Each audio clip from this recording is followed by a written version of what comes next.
Assalamualaikum warahmatullahi wabarakatuh. Bismillahirrahmanirrahim. Tabarakalladzi nazzala al-furqana ala 'abdihi liyakuna lil 'alamina nadhira. Allahumma shalli wa sallim wa barik ala sayyidina Maulana Muhammadin wa ala alihi wa sahbihi asmina wa ba'du. Yang sangat saya hormati Kiai Haji Syukron Makmun selaku sesepuh NU, juga sebagai pengasuh Pondok Pesantren Darul Rahman. Yang saya hormati Rais Am NU Kiai Haji Miftahul Ahyar, Ketua Umum PBNU Kiai Haji Yahya Khalil Stakuf, Bapak Menteri Bappenas Bapak Haji Suharso Munarfa, dan beberapa habib semuanya yang rawuh yang saya hormati. Ada Habib Hud Al-Attas, ada Habib Ali bin Abdurrahman Al-Habsyi, ada Habib Nabil, semuanya yang saya hormati, Sekjen NU dan semua jajarannya yang saya hormati, Katib dan semua yang saya hormati. Alhamdulillah, tadi Kiai Haji Syukron Makmun yang juga teman bapak saya masih ingat beliau ketika rawuh di Rembang di rumah bapak saya. Saya mohon maaf gak bisa datang, memang mungkin sebaiknya tidak datang karena memang saya masih ngaji pasanan, ngaji kilatan, ngaji. Saya sering cerita ke orang-orang, kalau ada rapat ketahanan pangan itu yang rapat ya baik karena ngatur ketahanan pangan, tapi yang nggak rapat nanam padi itu juga baik karena itu yang real mempertahankan pangan ya. Jadi kalau semuanya rapat, yang nanam padi siapa? Kalau yang semuanya nanam padi, yang koordinasi supaya dikirim kemana, diatur bagaimana, itu butuh rapat. Tapi real kebutuhan padi itu butuh penanam. Ini yang saya kagum dari pengurus PBNU. Jadi ada beberapa kiai itu yang nggak pati rapat di kantor seperti saya. Tapi saya ini selalu mengajarkan kitab risalahnya Basim Asari tentang ahli sunnah wal jamaah. Sehingga anggap saja saya ini nanam padi tapi tidak ikut rapat ketahanan pangan. Dan itu harus dianggap lazim saja dalam perbedaan-perbedaan itu. Saya meneruskan cerita ilmu usul fikih yang diceritakan Gus Yahya, juga tadi diperjelas oleh Kiai Haji Syukron Makmun. Usul fikih itu satu disiplin ilmu yang penting sekali untuk menganalisis teks. Kenapa itu penting sekali? Karena beberapa teks itu jelas berbahasa Arab, dan bahasa Arab itu ya umumnya bahasa ada ruang dan waktu. Sehingga ada beberapa cerita termasuk yang disebut terkenal sekali oleh Sayyid Muhammad Abu Ya Sayyid Muhammad bin Alawi Al-Maliki. Jika semua bid'ah itu jelek hanya karena Rasulullah tidak mengajarkan atau belum mengajarkan, maka cerita seperti ini nggak terjadi. Suatu saat itu ada sahabat, entah saking kangennya Allah entah gimana, ketika iktidal itu baca Rabbana lakal hamdu hamdan katsiran thayyiban mubarakan fi. Itu tidak lazim karena selama ini Nabi mengajarkan Rabbana lakal hamdu mil as-samawati wa mil al-ardi wa mil ma syi'ta min syai'in ba'du, atau yang terkenal dibaca Rafa Rabbana lakal hamdu mil as-samawati wa mil al-ardi wa mil ma syi'ta min syai'in ba'du. Lalu karena itu enggak lazim, setelah sholat Nabi tanya, ayyukumul qail, dari kalian semua ini yang melafadzkan kalimat itu siapa? Semuanya diam karena takut disalahkan Rasulullah SAW. Semuanya diam, tapi setelah akhirnya Nabi ngendikan, fa inni ra'aitu isnatai asyara malakan yabtadirunaha ayyuhum yaktubu awwalu. Saat tadi melihat 12 malaikat, mereka berebut sekali untuk mencatat kalimat itu. Kalimat itu begitu indah sehingga 12 malaikat tadi berebut ingin mencatat. Terus pemuda tadi atau orang tadi bilang, ha anada ya Rasulullah, tadi yang lafadzkan itu saya. Itu tidak ada sabkut ta'lim, tidak ada pengajaran dahulu dari Rasulullah SAW, tapi itu direspon oleh malaikat dan tentu disetujui oleh Rasulullah SAW. Maka ini satu kepastian bahwa tidak semua bid'ah, tidak semua hal yang baru itu dolalah atau sayyi'ah. Begitu juga ada sahabat, dan ini yang ditiru NU seluruh Indonesia. Itu kalau ngimami itu, padahal ini didelegasikan di satu perkampungan oleh Rasulullah. Kalau ngimami itu kulhu terus, selalu baca kulhu, Allahu ahad. Akhirnya dikomplain sama makmumnya karena ya kok kulhu terus itu kan tidak keren, apalagi trennya sekarang nyari imam itu kan hafid. Ketika dilaporkan Rasulullah bahwa yang kau tugaskan ini ya Rasulullah selalu baca kulhu. Tapi Rasulullah itu karena orang bijak mengkonfirmasi dulu, kenapa Anda baca kulhu terus? Kata orang tadi, li'annaha sifatur rahman, artinya ayat-ayat dalam kulhu itu sifat Allah, maka saya suka. Di situ tidak ada hadun nafsi, tidak ada ayat yang menguntungkan kita, semuanya tentang Allah.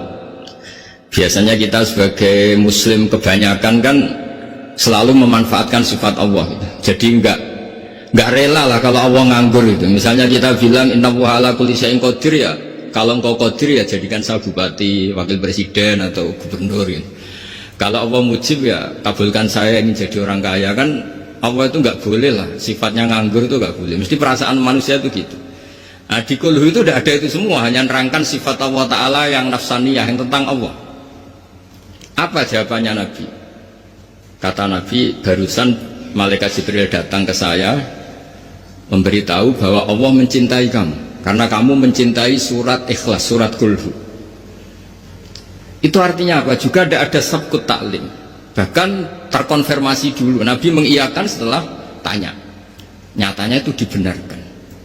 Jadi ada sekian bukti bahwa ubudiyah atau ibadah atau perilaku sosial yang tidak ada sabkut taklim, tapi kemudian Nabi membenarkan. Cerita ketiga, saya ini keluar dari yang saya bayangkan itu kan ya cerita-cerita nuzulul Quran, tapi sebagai adaban sama Kiai Haji Syukron Makmun yang cerita usul fikih saya teruskan. Memang tadi Gus Yahya juga cerita sanad, saya ngaji di Kiai Haji Maimun Zubair dan bapak saya seorang hafid juga ajar. Kiai Maimun itu putra Mbah Zubair. Mbah Zubair itu dulu pakar usul fikih, beliau dulu ngaji sama Mbah Fakih Mas Kumambang, dulu wakil Rais Akbar. Kiai Fakih Mas Kumambang ini angkatannya Mbah Hashim ketika ngaji di Said Abi Bakar Sato, ngaji Syekh Mahfud dulu, Syekh Mahfud Termas. Syekh Mahfud Termas ini ngaji sama Said Abi Bakar Sato. Said Abi Bakar Sato ngaji sama Said Zaini Dahlan sampai Syekh Utsman Ad-Dimyati sampai musalsal ila Rasulillah sallallahu alaihi wasallam. Sehingga ketika Pak Syukron Makmun cerita usul fikih, saya terus menjadi ingat ketika ngaji Jamul Jawame, ngaji Lubul Usul, beberapa kitab yang menjadi keharusan untuk meneliti tek-tek Quran hadis. Cerita ketiga, dan ini terakhir karena apa ya, selain materi saya juga nggak yang saya bayangkan ya, memang saya tidak bisa datang ke sana.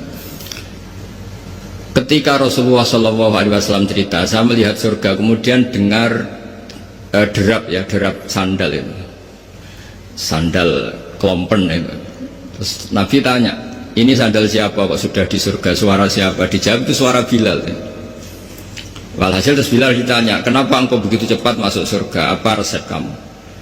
Saya tidak pernah wudhu kecuali setelah itu saya sholat. Akhirnya jadilah syariat sunat rokaatai wudhu. Ada sholat sunat disebut sunat rokaatai wudhu, dan lagi-lagi dibenarkan oleh Rasulullah SAW. Sehingga cerita-cerita seperti ini mengilhami semua kreasi-kreasi ibadah yang tidak mahdhah dan tidak merubah pakem dari kaidah yang disebut Rasulullah SAW. Maka itu disebut bid'ah hasanah. Dari segi baru bisa disebut baru, tapi dari segi sesuai al-qawaid al-muqarrarah tetap disebut itu hasanah. Sehingga Islam ini ittasa'afakuh, Islam ini cakrawalannya luas sekali.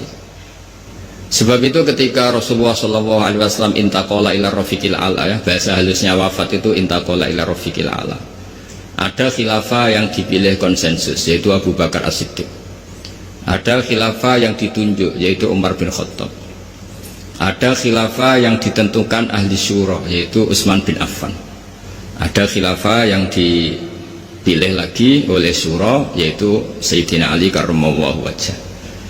Dan semuanya itu juga akhirnya ijtihad, dan ijtihad itu sangat luas di ranah usul fikih.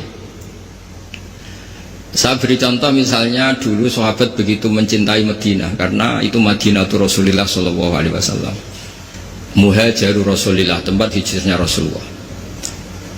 Tapi Sayyidina Ali itu akhirnya pindah di Irak, di Kufah, karena beliau ingin nasrul ilm.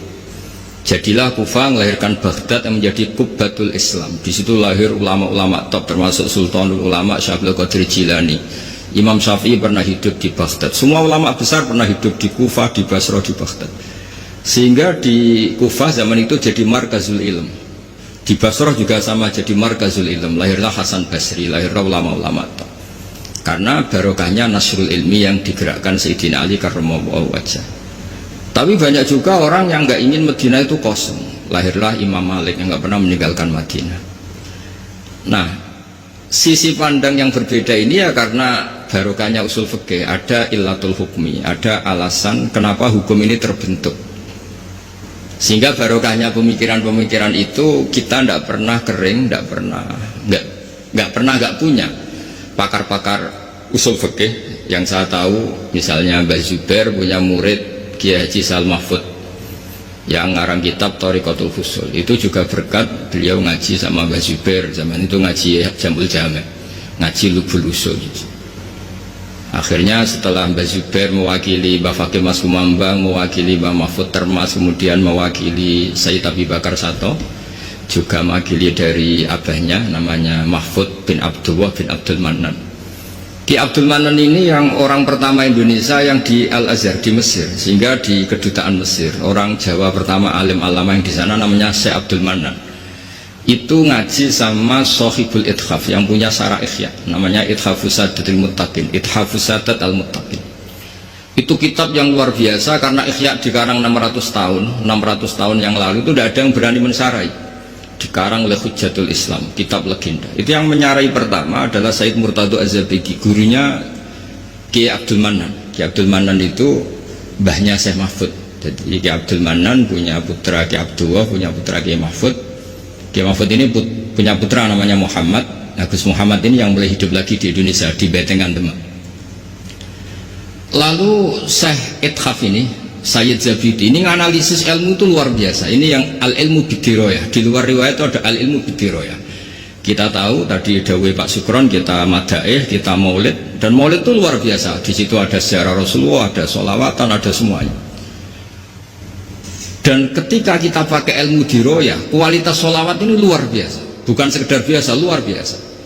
Hadhihi kalimatul mahabbah, ini kalimat mahabbah yang menjadikan kita tidak akan kecelakaan kayak yang dialami umat Isa alaihissalam, yaitu Rasulullah SAW ini jadi nabi setelah Nabi Isa alaihissalam, di mana orang yang senang sekali sampai memposisikan di atas kapasitas sebenarnya, sampai menuhankan. Yang benci juga benci sekali sampai menuduh yang macam-macam. Akhirnya apa? Umatnya Nabi ini dikelola oleh kalimat sholawat, yaitu umatnya Nabi itu begitu mencintai Nabinya, sangat-sangat mencintai, tapi tidak pernah sampai menuhankan. Itu apa? Yaitu kalimat sholawat, kata Sayyid Zabidi, Allahumma sholli ala habibika abdika rasulika Muhammad.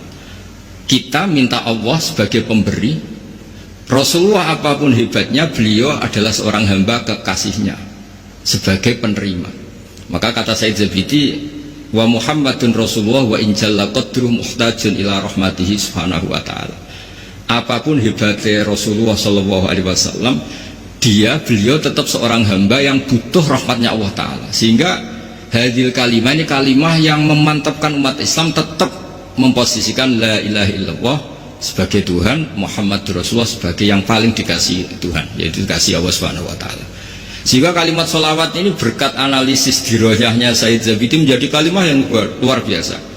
Bukan sekedar kalimat mahabbah, bukan sekedar kalimat yang menjadikan kita berhak dapat syafaatnya, juga kalimat yang memantapkan tauhidnya umat Islam, yaitu la ilaha illallah Muhammad Rasulullah, yaitu Allah sebagai al-mu'ti, sebagai pemberi, Nabi sebagai penerima. Jadi Allah tetap sebagai Tuhan yang memberi rahmat, memberi sholawat, memberi askat tahiyat, memberikan anmal barokat, semuanya semua yang terbaik diberikan sama kekasihnya terbaik, yaitu Rasulullah SAW. Disebut hadis sholawat itu syihotul mahabbah, juga syihotul tauhid, juga syihot yang menjadikan kita tidak akan mengalami kayak yang dialami oleh umatnya Nabi Isa alaihissalam. Jadi sanad-sanad itu penting. Ya seperti Gus Yahya ini saya tahu beliau putra Kiai Khalil, juga teman bapak saya, cucu dari Kiai Bisri. Kiai Bisri itu menantu Kiai Khalil Harun yang dulu gurunya Kiai Makhrus Lirboyo. Mbak Khalil Harun ini dulu ngaji sama kakaknya namanya Mbak Umar Harun. Terus sama-sama di Mekah menangi namanya Sayyid Umar Sato, kakaknya Sayyid Abi Bakar Sato Sohibul I'anah. Ya kemudian sanad berlanjut ke Sayyid Zaini Dahlan sampai ila Rasulullah Shallallahu Alaihi Wasallam. Jadi saya senang sekali tadi ketua PBNU kok ngaji lagi, senang saya dalil-dalil inna hadal ilma dinun fangzuru aman takhuduna dinakum, senang sekali.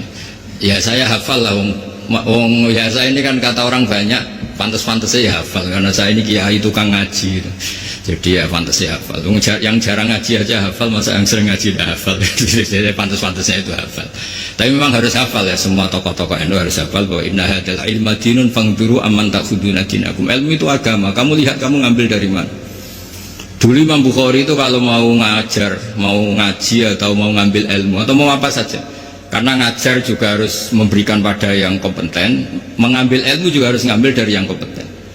Itu dulu cerita semestinya itu khimar, tapi di Jawa diganti ayam, tidak tahu saya. Pergantian itu karena orang Jawa lebih gampang. Diganti ayam cerita di Jawa, sebenarnya itu khimar. Khimar dipanggil sama syekh, ya entah pakai rumput atau apa, terus datang khimar itu. Setelah datang dipegang, terus kata Imam Bukhari, ini bohong pada khimar, ini nggak berhak jadi guru saya, ini bohong sama hewan, berarti nggak sikoh ya. Terus orang Jawa mencontohkan ayam dikurkuri, dirayu pakai jagung, terus datang dipegang. Itu sudah menggugurkan kredibilitas orang rawi, karena bohong sama hewan, apalagi bohong sama manusia, apalagi bohong sama seluruh rakyat Indonesia. Itu nggak akan jadi gurunya Imam Bukhari. Ya tapi alhamdulillah kita akan tidak ingin jadi gurunya Imam Bukhari. Jadi ya sudah tidak perlu sikoh yang dengan standar seperti itu. Tapi apapun itu saya terima kasih terutama pada guru kita bersama Kiai Syukron Makmun yang cerita panjang lebar NU mulai lahirnya dan seterusnya, sama Gus Yahya semuanya lah, sama beberapa menteri semuanya. Terima kasih, mohon maaf. Assalamualaikum warahmatullahi wabarakatuh.